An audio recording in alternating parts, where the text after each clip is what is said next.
Pendant que on veut faire une évangélisation. Et la pluie a commencé. Les gens étaient déjà là. Et dit aux gens que personne ne bouge. Vous allez voir tout de suite ce qui va se passer. Il ne croit plus. Il a commencé par pleuvoir. Ce n'est pas qu'il veut. Ça a commencé. Il ne croit plus. Donc maintenant, arrête au nom de Jésus. Et seconde après, tout est devenu calme. Supposons que c'est 2000 personnes qui sont réunies. Combien au moins vont se donner au Seigneur là? Vous voyez que l'église est en train de passer à côté de beaucoup de choses. L'esprit de force, plein l'étonnement. Ça donne de l'audace. Donc, Pierre avait prêché le jour de la Pentecôte. Pourquoi 1000 personnes sont converties? Est-ce qu'il y avait le micro? Comment les gens on entendait parler? Il y avait un esprit qui amplifiait sa voix. Et sa voix parvenait avec des gens avec une certaine autorité. Et c'est cette autorité qui convertait les gens. Voilà pourquoi 3000 personnes n'ont même pas réfléchi. Ils n'ont même pas réfléchi. Nous ne savons pas si vraiment on doit laisser le judaïsme ou le pas. Avec ce que nous on a entendu là, il y a quelque chose en nous qui nous dit que c'est ça la vérité. Et ils ont vu la vérité instantanément. 3000 personnes. L'église a commencé avec une grande boisson. Et je crois également que l'église va s'achever par une grande boisson. Les mêmes esprits sont encore disponibles aujourd'hui. Alors, sans plus tarder, nous allons écouter la parole de Dieu. Nous sommes en train de parler des 7 esprits de Dieu. Je crois que l'autre dimanche là-bas, nous avons parlé de quel esprit? Esprit de conseil. Donc, nous devons parler de l'esprit de conseil et de force, mais le temps n'a pas permis de parler de l'esprit de force.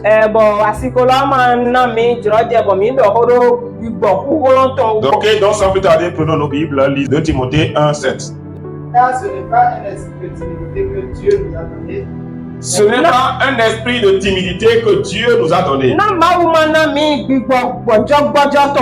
Mais un esprit de force. Un esprit de force. Dis avec moi, esprit de force. Amen. D'amour. Il nous a donné un esprit de force, d'amour et de sagesse. Ce qui nous intéresse,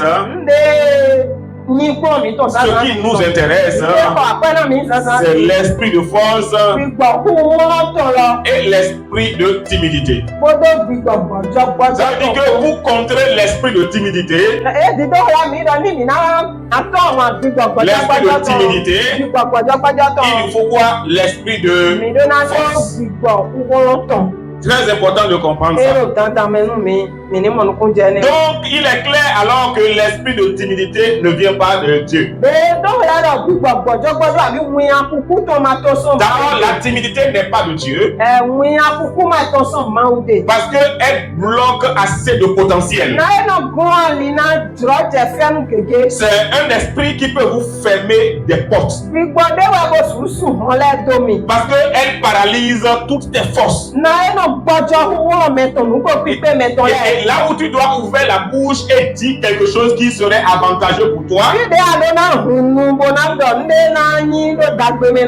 à cause de la timidité, qui est en même temps une sorte de peur, tu es paralysé et l'avantage ou bien l'opportunité va à quelqu'un d'autre. Combien de personnes à cause de la timidité ont raté beaucoup de choses? Mais gloire soit rendue à Dieu parce qu'il a donné un esprit pour combattre l'esprit de timidité. Et cet esprit s'appelle l'esprit de force. Quand il vient sur toi, ou quand il se manifeste sur toi, il détruit toute timidité et toute peur. Lisons Ephésiens 1, le verset 19. Et qu'elle est envers nous qui croyons le filet grandeur de sa puissance. Oui, l'infinie grandeur de sa puissance.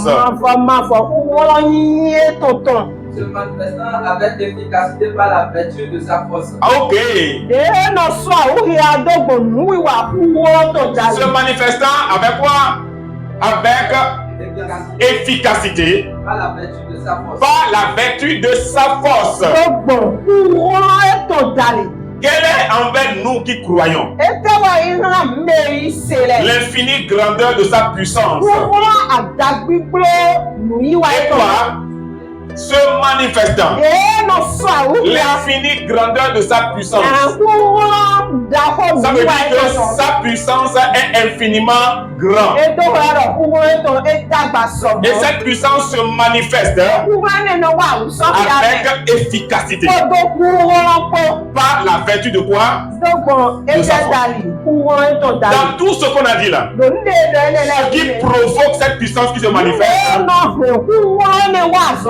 c'est la vertu d'une force qu'on appelle l'esprit de force. Et cela se manifeste envers qui? Qui croyons. Ok, le dernier test, Acte 2, verset 2 à 4. Nous voulons voir maintenant la manifestation de cet esprit-là. Comment est-ce que l'esprit de force se manifeste-t-il? Et nous retournons maintenant dans Acte, c'est-à-dire le jour de la Pentecôte. Il a dit quoi? Tout à coup.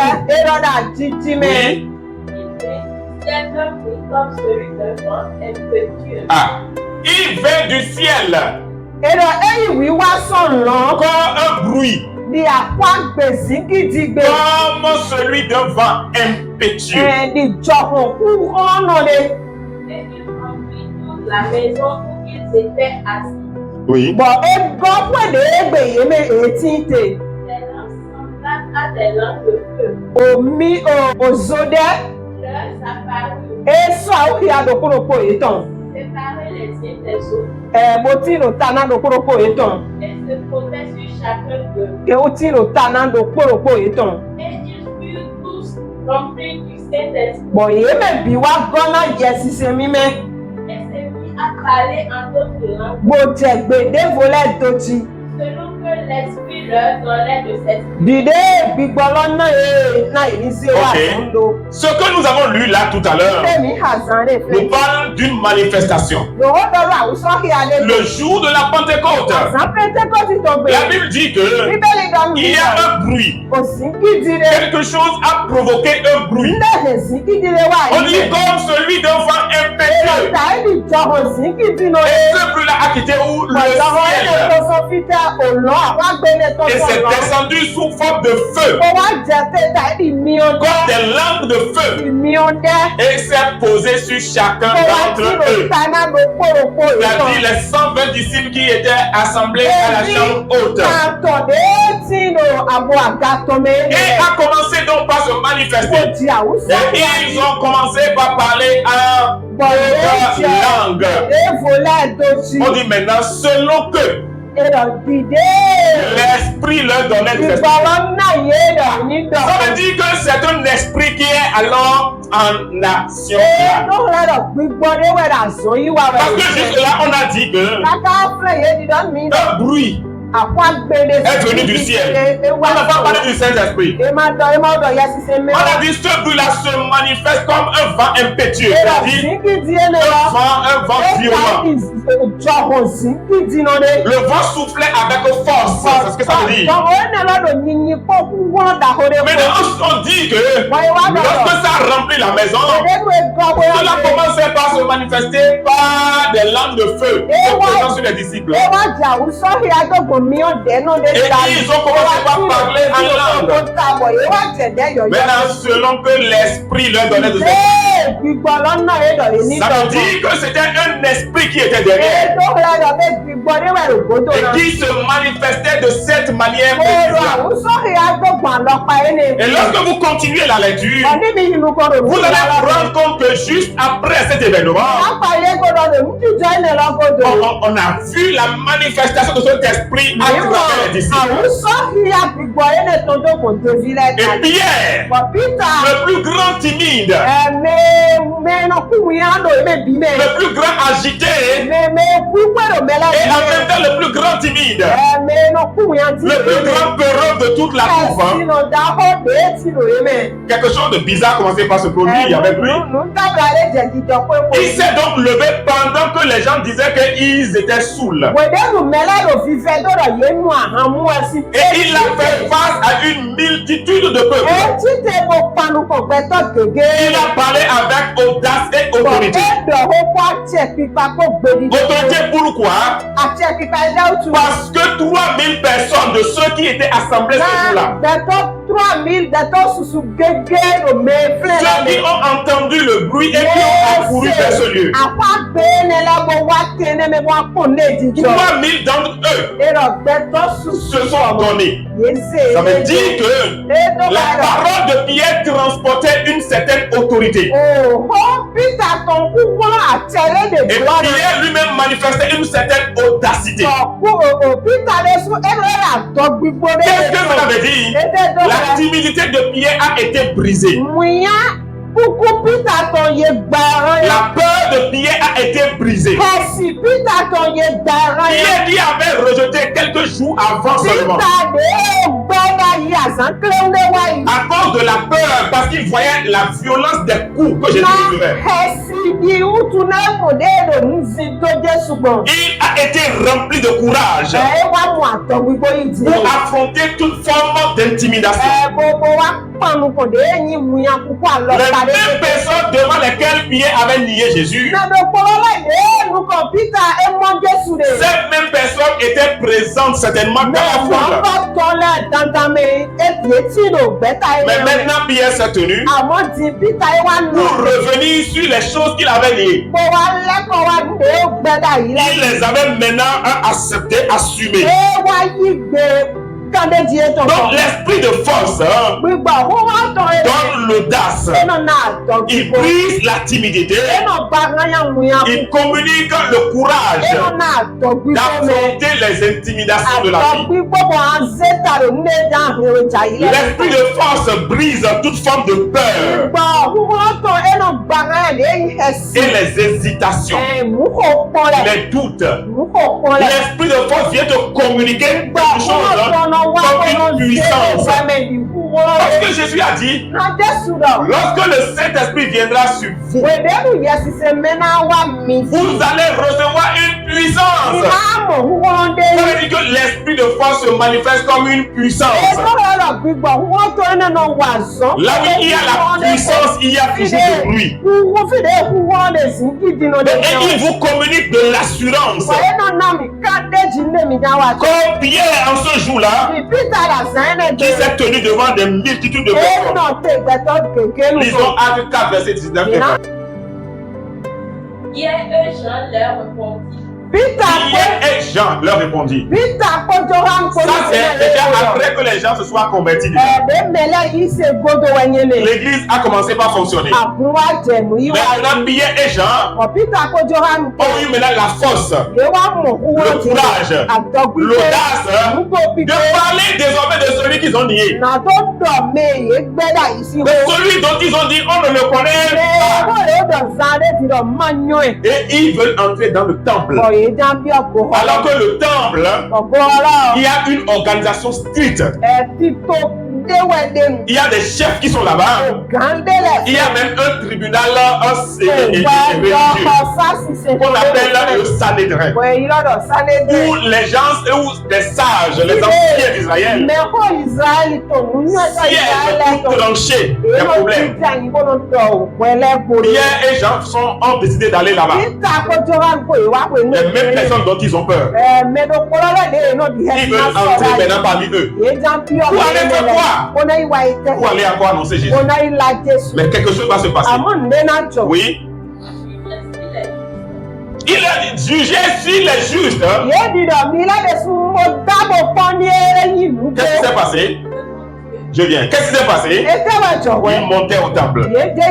Ils ont vu un paralytique qui leur demandait de l'aumône.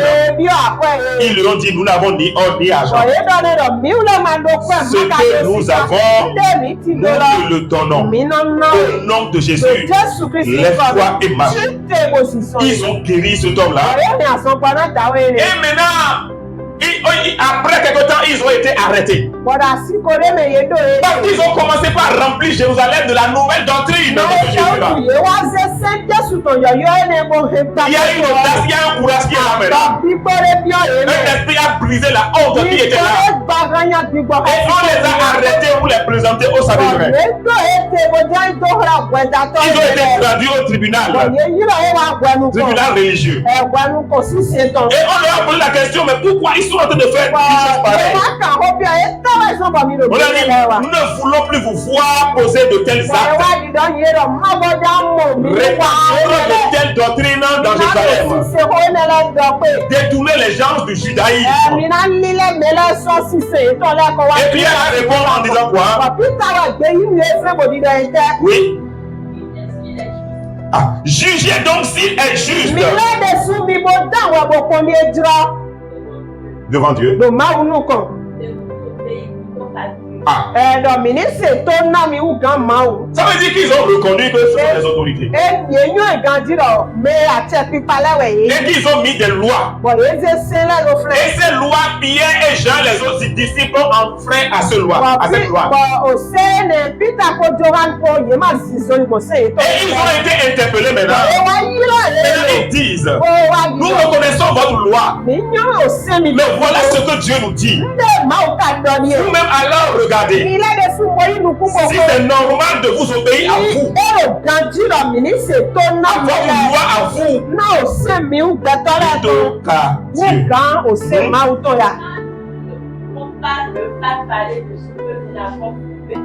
Nous ne pouvons ne pas parler de ce que nous avons vu et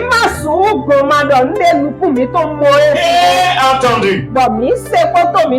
Mais pourtant, Pierre avait refusé avant qu'il avait. Quel esprit donne cette audace-là de regarder devant les juges, dans les yeux des juges, des juges, en face comme ça, des gens qui ont l'autorité du peuple. Des gens qui ont l'autorité de trancher des sujets. Et de leur dire, nous ne pouvons pas vous obéir. Parce que nous ne pouvons ne pas parler de ce qu'on a vu et entendu. Quelle audace! L'Église a besoin des gens de telles personnes qui ont cette audace-là d'être prêts pour tout, pour annoncer l'évangile. Malheureusement aujourd'hui, on n'a même pas la persécution. Il n'y a même pas d'intimidation. Mais simplement à cause de la honte, on n'arrive même pas à annoncer l'évangile. À cause de la honte. Je me rappelle, c'était hier ou avant-hier. Je disais quelque chose avec mon épouse et les enfants. Je disais qu'il me plaît bien d'acheter un baffle rechargeable. Et de cibler certains carrefours à des moments donnés pour aller prêcher l'évangile. Et mon garçon dit, quelle honte ça là. C'est la honte, hein. Que ce serait une grande honte. Vous voyez que l'esprit de honte ne connaît pas grande personne déjà dès l'enfance. Pour lui se tenir dans tuer un carrefour et annoncer l'évangile, c'est une grande honte. C'est-à-dire on va avoir honte. Donc il est déjà en train de me dire là que si vraiment tu as l'intention de faire ça, il ne faut pas compter sur moi. Parce que moi je risque d'aller retrouver des camarades. Vous voyez comment l'esprit de honte agit? Il dit que c'est une grande honte. C'est délicieux carrefour. Quelqu'un honte ça là. Donc le message est codé et c'est très long. Il dit ne compte pas sur moi pour une telle entreprise. Le jour où je resterai à la maison ou à l'église et tu iras faire ça avec les gens qui sont prêts à te suivre. Vous voyez que déjà dès le bas âge, le diable met déjà la honte en nous juste pour nous empêcher d'annoncer l'évangile. Mais quand l'esprit de force est descendu sur les disciples, ça a changé. C'est ça qui fait la différence. Et nous avons besoin d'une église qui se tienne pour Christ, qui n'a peur de rien, qui n'a honte de rien, qui ne se laisse pas intimider. Parce qu'en vrai dire, c'est plus facile pour l'église aujourd'hui d'organiser des concerts au nom de Jésus, n'est-ce pas? Quand on dit un concert au nom de Jésus, tout le monde veut même se mettre au podium pour qu'on puisse voir que lui même il sait chanter. Mais dès lors qu'on parle de l'évangélisation, moi je risque de rencontrer mes amis là-bas, ou bien les gens qui me considéraient, quand ils vont le voir parmi eux, ils vont le dire, regarde, toi aussi tu es parmi eux. Vous savez comment on nous appelle, non? Ils mangent des casseurs de verre, n'est-ce pas? Toi aussi tu es parmi eux. Oh, qu'est-ce que tu amènes là-bas? Tu as un problème? C'est les gens qui ont des problèmes qui te rassemblent là-bas. Et vous criez dans les rues. Vous n'avez rien à faire. Les disciples se foutaient pas mal de ça. C'est un niveau que quand l'esprit de force est agissant en nous.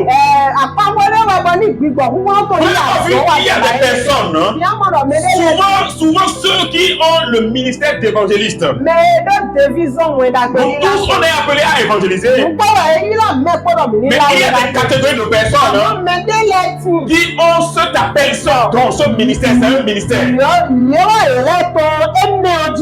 C'est surtout sur eux que cet esprit se manifeste. Ils n'ont honte de rien, de personne.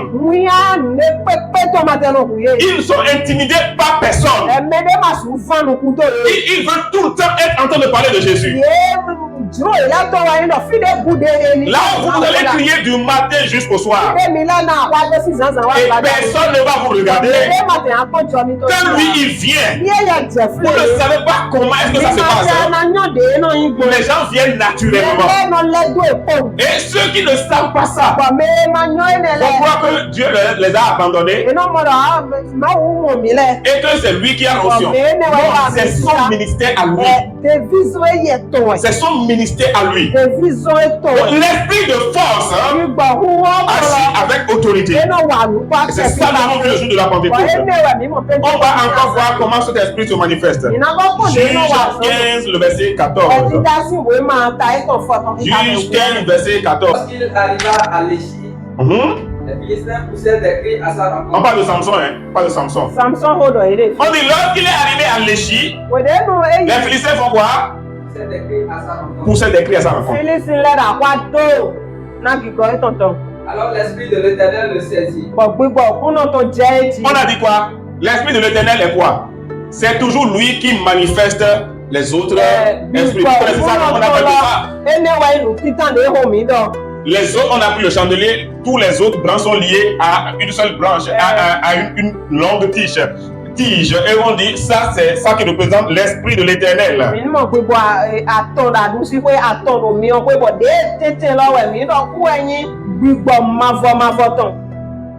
L'esprit de l'Éternel se saisit de Samson. Et qu'est-ce qui va se passer? Les corps qu'il avait au bras devenaient comme du lait brûlé par le feu. Voilà. Et ça lui est tombé de ses mains.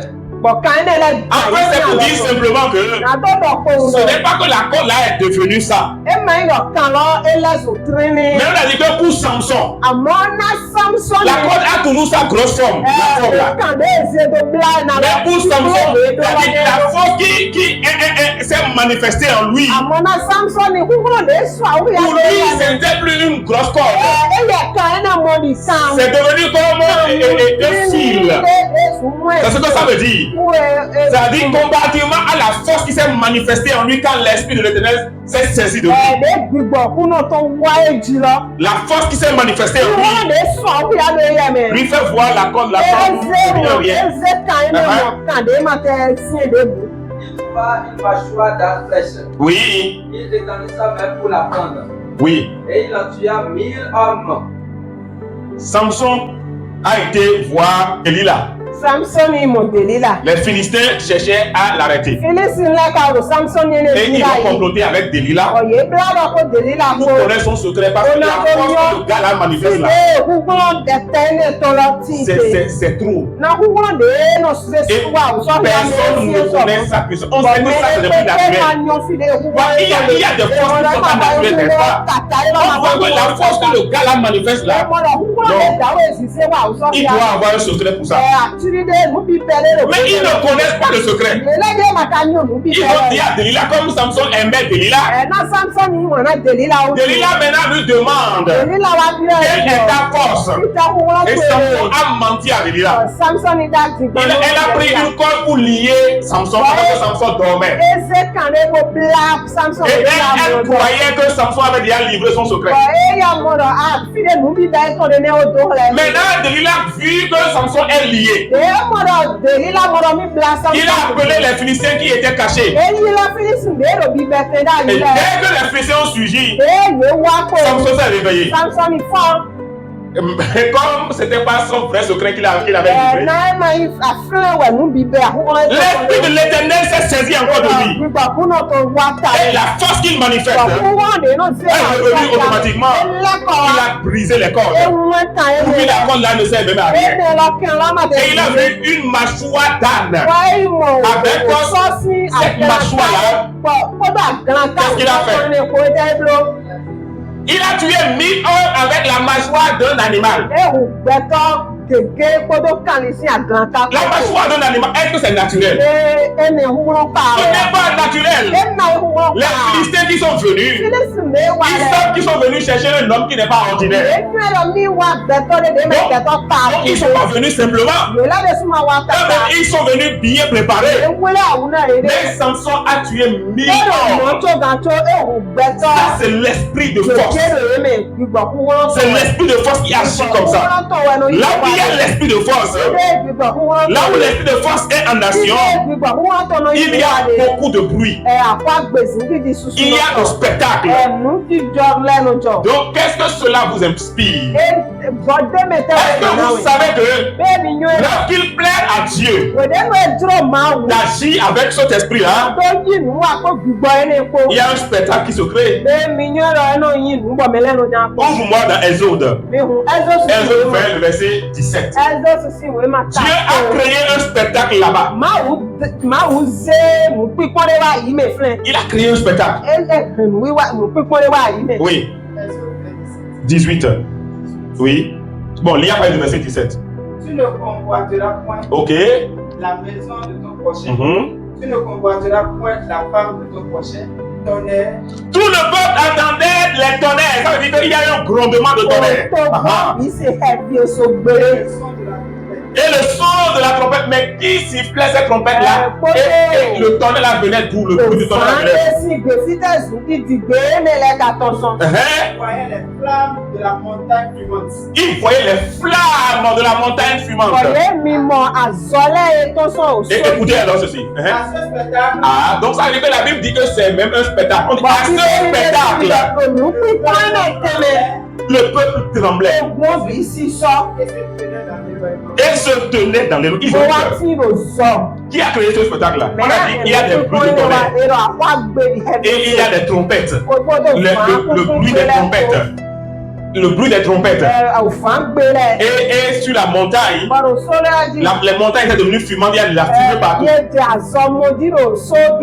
Et la Bible dit qu'à ce spectacle, ça dit que c'est un spectacle.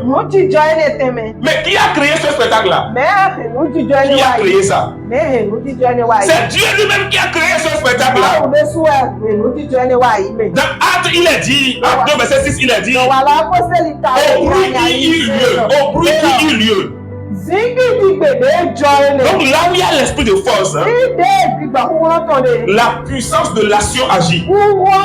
la puissance de l'onction agit àmì sísàsí kú wọ́n náà yìí wá. avec efficacité. Ọdọ́ kú wọ́n pọ̀. Et cela fait quoi? Appel à quelle dimension du Saint-Esprit? Ẹnẹ́nà yìírọ̀ àpapọ̀ ìgbìgbàwé tó La jẹ́. dimension du Saint-Esprit qui crée le spectacle.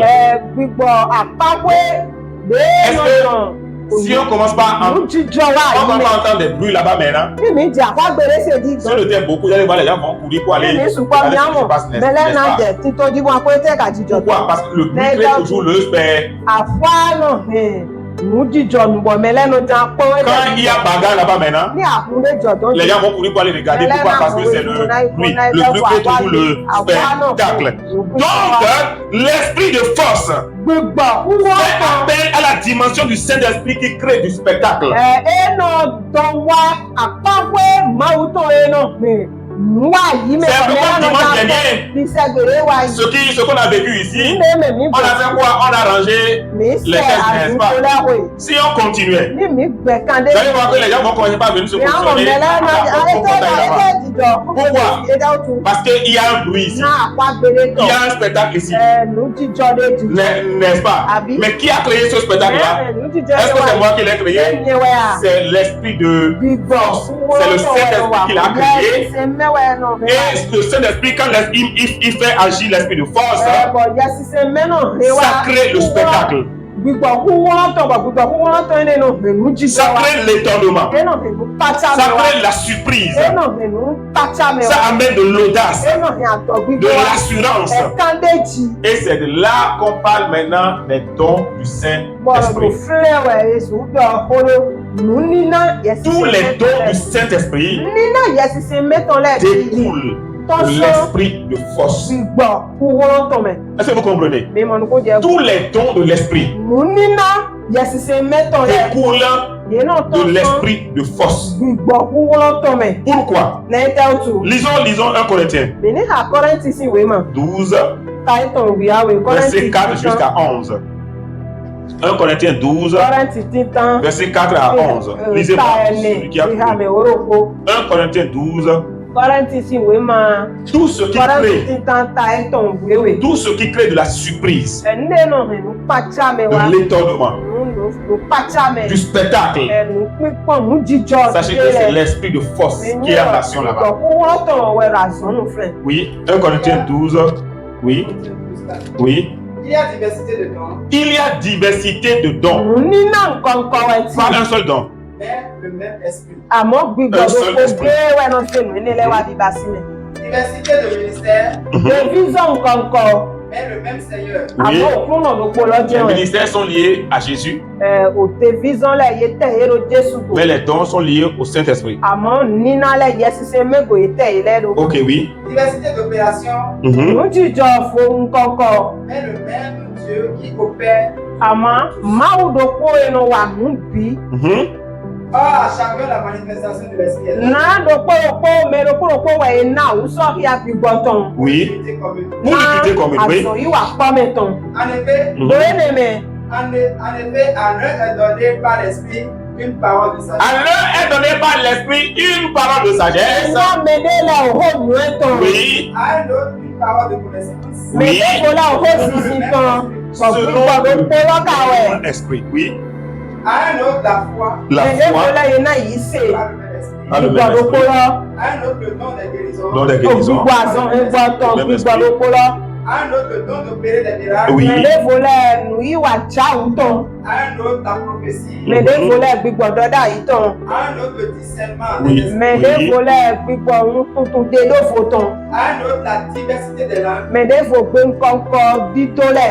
À un autre, l'interprétation des langues. Un seul et même esprit opère toutes ces choses, les distribuant à chacun en particulier. Comme il veut.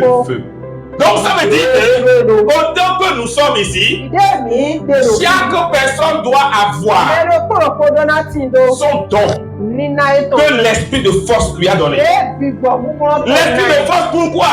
Gbígbọ̀ búburú tó ẹja Parce que quand un de ces dons est en nation ici, náà dídò kpọ́rọ̀ nínà ẹnẹ́lẹ́ wà zọ́nù òfin. est-ce que cela va créer de l'étonnement ou pas? Ẹ náà hẹ̀nú pàtà mi wà Si je viens ici maintenant, ní wọn fi. et je commence par te dire tout ce qui s'est passé avec toi Bọ́ọ̀lù hier, jẹ̀ dídọ̀ ní etí ní ìjọkọ̀ ẹ̀kọ́ sọ. tout ce qui s'est passé avec toi ou bien ce qui se passe dans ta famille, Àbí lérò jíjọ rò ń tó ẹ̀mẹ̀. ça va t'étonner ou pas? Ẹ rà pàtà rẹ̀ àbí Parce que tu vas te pàtà dire que náà je dọ̀rọ̀. connais pas ta famille, Àyàn ń mais tó tu ẹ̀mẹ̀. m'as rien dit de tout ça. Mais comment je sais? Bọ̀ ní ẹ̀ka yìí jíjọ. Et puis encore, Bọ̀dé wọnyá. quand on va sortir là maintenant, Ní mi tán fúnra vous savez pourquoi l'Église a besoin de ces dons-là, des personnes qui ont ces dons-là? Mi yàn ní ó tu àkúndòwúdò ní. Quand on va sortir ici maintenant et se mettre au portail là, Ó náà tẹ̀ hàn tó kú. et tous ceux qui vont passer, Ọ̀mí il iná faut wáyé. qu'il y a quelqu'un parmi nous Mẹ́rẹ́ tí lò. qui a l'esprit de la parole de connaissance Ẹgbẹ́ òhò ní ó tàn. et qui arrête n'importe qui dans la rue Ọ̀mẹ́dẹ́ bùdé wí et wáyé lui dit, est-ce que tu sais que ce qui s'est passé avec toi avant-hier? Àkànyọ́ ìrọ̀ ní ìjọ kò wẹ́pọ̀ àsán tó ní. Il va dire quoi? Il va dire non, ce qui s'est passé avec toi et ton oncle qui s'appelle tant là. Ní ìjọ kò wẹ́pọ̀ tá fẹ́ tu èlélè. Pourquoi tu t'appelles tel nom? Àbí ìléwà yìí kọ́ tu inú Tu yà dis tu as quitté tel milieu, non? Bí ìléwà yà tó hàn tí. Tu sais qu'en réalité, voilà le problème. Qu'est-ce qui va se passer? Le spectacle. Est-ce que si tu lui dis dimanche prochain, oh sinon on attend ici, c'est là ou pas? Si tu ne sais pas que c'est la première personne à venir, vous attendre au portail là-bas. C'est ça la parole de connaissance. La parole de sagesse, c'est quoi? Si je le vois, je dis que, tu sais, et telle chose qui s'est passée là, il faut faire comme ça, comme ça, comme ça. Comme ça. Sinon que demain, il y a telle chose là qui va t'arriver demain. Telle personne va t'appeler à telle heure. Elle va t'appeler à telle heure là. Il faut lui répondre telle chose. Et quand tu lui réponds comme ça, voilà sa réaction qu'il va avoir. Il va dire, tu me connaissais, tu me connais où? Non, non, je suis un enfant de Dieu. Si tu as plus de questions, tu peux prendre mon numéro. Donc, tu peux m'appeler après. Il peut quand même pas trembler, même debout là. Pourquoi quelqu'un a provoqué ça? L'étonnement. Et effectivement, le lendemain, comme tu lui as dit, les choses se sont passées exactement. Après ça, qu'est-ce qui va se passer? Ton téléphone va. Si tu lui dis que je t'invite, on a séance de prière. Il va dire, ah, jusqu'à mercredi, vous n'avez pas quelque chose. Vous n'avez pas quelque chose avant ce jour-là. C'est pourquoi l'Église a besoin des dons du Saint-Esprit. Si la parole de foi, je dis par exemple, si je suis enfant de Dieu, quelle chose, regardez Paul. Paul a dit à quelqu'un, à cause de ce que tu es en train de contrecarrer l'évangile, que devient aveugle, et instantanément il est venu avec nous. On a vu Gédéon qui a manifesté les miracles, le don de miracles. En faisant quoi? En arrêtant le soleil. Supposons que on veut faire une évangélisation. Et la pluie a commencé. Les gens étaient déjà là. Et tu dis aux gens que personne ne bouge. Vous allez voir tout de suite ce qui va se passer. Et tu dis toi plus. Il a déjà commencé par pleuvoir. Ce n'est pas qu'il veut. Ça a commencé. Et tu dis toi plus, donne maintenant. Arrête au nom de Jésus. Et seconde après, tout est devenu calme. Combien de personnes? Supposons que c'est 2000 personnes qui sont réunies pour écouter l'évangile. Combien au moins vont se donner au Seigneur là? Vous voyez que l'Église est en train de passer à côté de beaucoup de choses. L'esprit de force crée l'étonnement. On dit ça donne de l'audace. Quand Pierre avait prêché le jour de la Pentecôte, 3000 personnes sont converties. Et puis avec le micro, comment tout le monde l'entendait parler? Il y avait un esprit qui amplifiait sa voix. Et sa voix parvenait avec des gens avec une certaine autorité. Et c'est cette autorité qui convainquait les gens. Voilà pourquoi 3000 personnes n'ont même pas réfléchi. Ils n'ont même pas réfléchi. Nous ne savons pas si vraiment on doit laisser le judaïsme ou le pas. Mais avec ce que nous on a entendu là, il y a quelque chose en nous qui nous dit que c'est ça la vérité. Et ils ont pris la décision instantanément. 3000 personnes. L'église a commencé avec une grande moisson. Et je crois également que l'église va s'achever par une grande moisson également. Les mêmes esprits sont encore disponibles aujourd'hui. L'église a donné cela à l'église. Dieu a donné cela à l'église. Pour la moisson. Pas pour la promotion personnelle. Imagine qu'on sort ici maintenant et qu'on rencontre quelqu'un avec un bâton comme ça. Et on lui dit, tu as quoi? Il dit, ah vraiment, j'ai fait un ABC et après la paralysie est restée. Et tu lui dis, tu crois que Jésus peut te guérir? Sinon j'ai déjà dépensé tout ce que j'ai. Ok, donne-moi le bâton. Et il dit, non, donne-moi le bâton. Et il donne le bâton. Tu lui dis, marche. Et il commence par courir. Le dimanche prochain, on va voir quoi ici? S'il est un père de famille, on va voir quoi ici? Oui, et tout ça, famille ici. Pourquoi? Parce que ça a étonné. C'est l'esprit de force qui agit comme ça. L'esprit de force qui agit comme ça. Et nous en avons besoin. Mais malheureusement, nous avons pris ceux qui manifestent l'esprit de force comme si c'est eux seuls qui ont l'onction. Ceux qui manifestent les autres esprits, comme ça, les autres esprits ne créent pas le spectacle. On pense que non, c'est pas de Dieu. Quelqu'un qui invente quelque chose. On va dire non, que c'est les études qui ont fait ça. Que ce n'est pas l'esprit de sagesse de l'Éternel. Que ce n'est pas l'esprit d'invention. L'onction n'est pas liée à un ministère en particulier. L'onction est liée au Saint-Esprit. Et l'église n'a pas besoin que de l'esprit de force. L'église a besoin de toute la manifestation des 7 dimensions du Saint-Esprit au sein d'elle-même pour apporter le témoignage divin. Tout pour la récolte divine et pour étendre le règne de Dieu.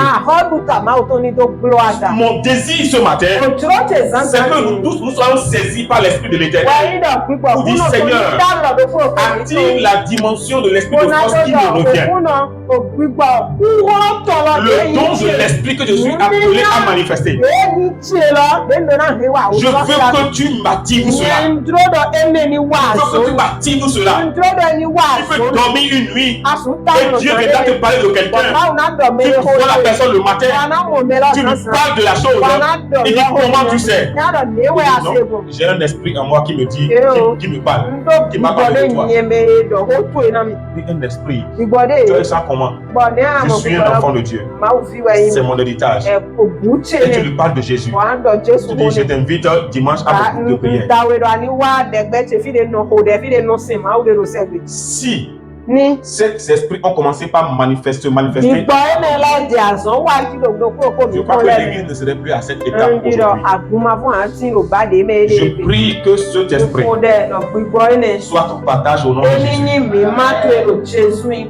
L'esprit qui active les dons spirituels et qui te rend différent. Quelque chose doit te rendre différent des gens de ton quartier. Quelque chose doit te rendre différent des gens de ta maison, des gens de ta famille. Quelque chose doit te rendre différent. Si les gens te voient de la même manière qu'eux, ils n'auront rien à venir chercher avec toi. Ils n'auront rien à venir chercher avec ton Dieu. Peut-être que tu n'as pas l'argent comme l'un d'entre eux, mais ils ont l'argent, mais ils ne peuvent pas acheter la santé. Et que toi tu pénètres naître chez Jésus, tu apportes cette santé-là. Ils viendront à toi. Ils viendront à toi avec leur argent. Parce que ce que tu leur as donné, l'argent ne peut pas acheter. Ils ont déjà essayé d'acheter. Et ça n'a pas pu. Ils n'ont pas eu cela. Il y a des gens qui ont des problèmes et qui ne comprennent pas. Ils ont besoin de quelqu'un qui viendra leur expliquer. La parole de connaissance, c'est un don dont l'Église a besoin. Quelqu'un qui a un problème et tu lui parles de son problème. Quelqu'un qui a un problème quelque part dans son corps et tu lui dis à tel endroit de ton corps, tu as tel problème. Et comment tu sais que c'est ça? Tu dis, c'est Dieu qui est en moi qui me dit ça. Si tu crois, il va te guérir. Et tu lui dis maintenant, je déclare que tu es guéri au nom de Jésus. Vérifie cela maintenant. Ou bien tu peux lui dire, va refaire le test. Va refaire le test. Et il va faire le test. On voit qu'il n'y a plus de rien du tout. Quelqu'un comme ça, il ne va jamais te considérer comme la même chose que lui. Et pourquoi Dieu fait ça? Si tu ne vois pas de la même manière que lui, Dieu t'a rendu crédible à ses yeux. Pour que tout ce que tu vas lui dire, il puisse croire à ça et accepter cela.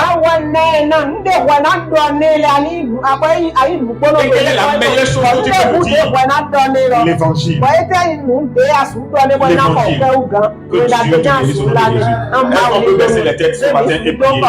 Et dire, Seigneur, nous avons besoin de la manifestation de l'esprit de force. Tout le monde, la Bible dit, il distribue à chacun en particulier.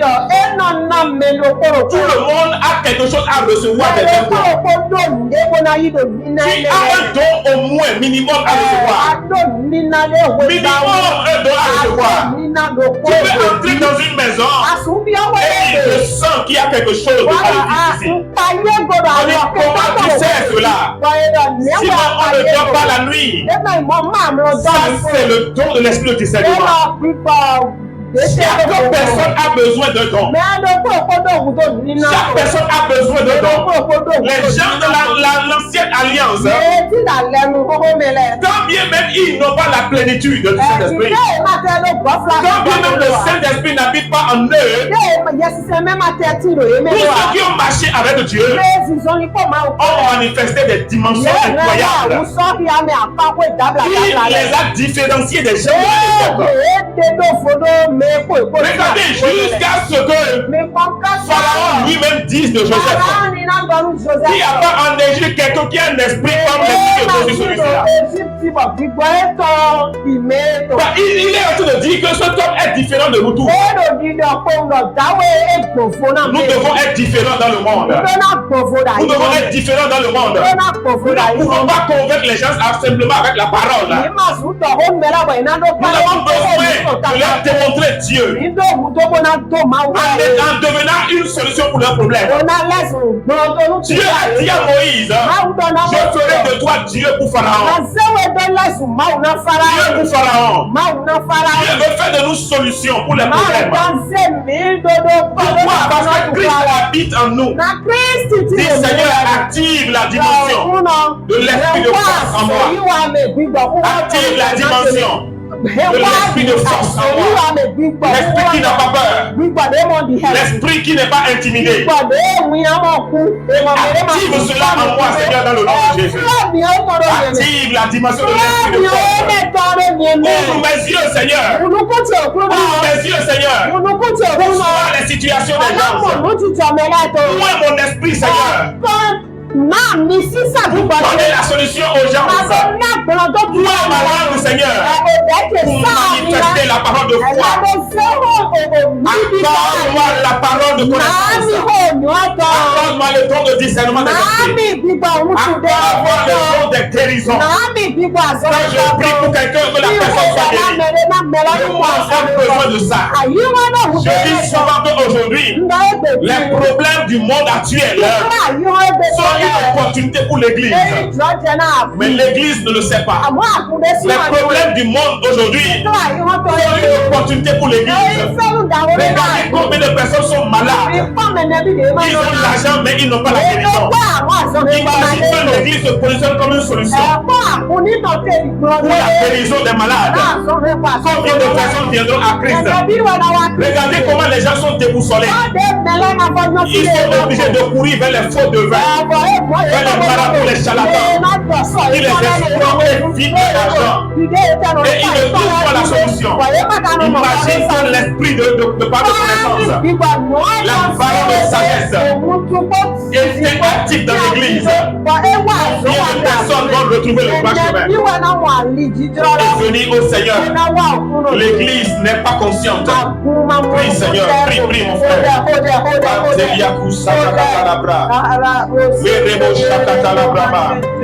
Seigneur, je te prie ce matin pour chaque personne, Seigneur. Pour cette église, Seigneur, je te prie que nous ne soyons pas simplement un rassemblement humain. Ce qui fait de nous un rassemblement différent, Seigneur, c'est la puissance et l'autorité divine que nous manifestons.